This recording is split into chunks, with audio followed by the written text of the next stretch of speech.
Hi, my name is Sarah, and today I'll be taking you on a journey through the Indian cuisine. India is located in the Indian plate, in the northern portion of the Indo-Australian plate, in which the continental crust creates the Indian subcontinent. It is positioned towards the north side of the equator. Indian cookery is primal, diverse, and immersed in a mixture of various ethnic impacts, essentially reflecting the country's way of life. The spiced meal sold in US restaurants and the abundant curry in Britain is only a small quota of the quality and variety offered to consumers. Gourmet Indian food is associated with the meals prepared in the courts of Indian royalty, predominantly those of Mughal emperors in Delhi and Lucknow, which are located in North India, as well as Nizams of Hyderabad in South India. Indian cuisine is virtually unique as it is characterized with intricate cooking skills and exclusive ingredients.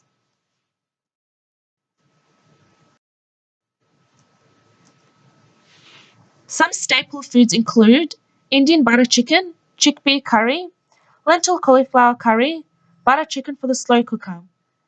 Also, common potatoes, cucumber raita, keema, Indian palak paneer, and chicken coriander tikka.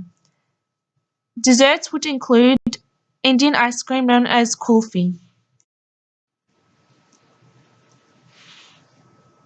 Catering for local cuisines can be really confronting if one is only accustomed with conventional Western culinary and serving utensils.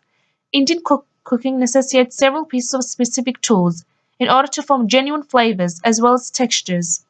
However, most of the facilities that are available in Western kitchens can also be utilized for Indian menus. The first thing required in an Indian kitchen is a food processor, characterized with both dry and wet functions. Numerous Indian spices are used in their freshest state. For instance, herbs like coriander are stored in their whole seed form until the cook is ready to use it. Garlic and ginger are mashed and not minced in order to achieve a light effect on the flavor. Unleavened Indian bread is rolled on a round board through the use of a light, thin wooden rolling pin. Together, the board and the rolling pin are called chakla bilan. Unlike most pastry chefs, Indian kitchens prefer not to use heavy marble rolling pins. This is so in order to prevent the dough from sticking on the rolling pin, as well as the board. In order to cook breads like roti and chapati, a large tava is required. A tava is a griddle and is conventionally prepared from cast iron. Different parts of India are all characterized by their unique sense of cooking. For instance, northern Indian cuisines are characterized by a great use of dairy foods, such as milk, Indian mild cheese, clarified butter, as well as yogurt. In the west, their foods would include coconut milk and vegetables. In the east, most dishes consist of mustard and poppy seeds, mustard oil providing the dishes a light spicy taste.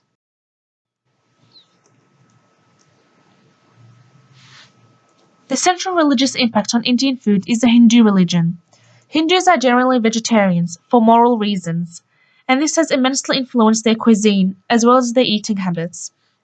Hindu Indians consume a massive range of varying vegetables, such as tomatoes, spinach, cauliflower, green beans, and potatoes, in order to prepare extravagant dishes.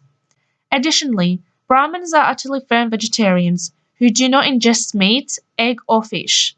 Nevertheless, Brahmins that reside in the eastern coastal districts are not vegetarians. There are numerous mandatory Indian festivals such as Pongal, Holi, Durga Puja, and Diwali that involve meals like steamed rice and dal, sweet dumplings, Indian rice pudding, as well as toys made from candy. These are only a few courses. These festivals are filled with extensive delicious foods. India is the biggest milk manufacturing country, with a production of 156 million tons in 2015 to 2016. Dairy farming in India is undergoing a substantial change, and there are numerous of opportunities for Australian facilities and machineries in this division. Opportunities for Australian dairy manufacturing in India include export of technologies and aids for feedlot dairy farms, training of farm hands and farm managers.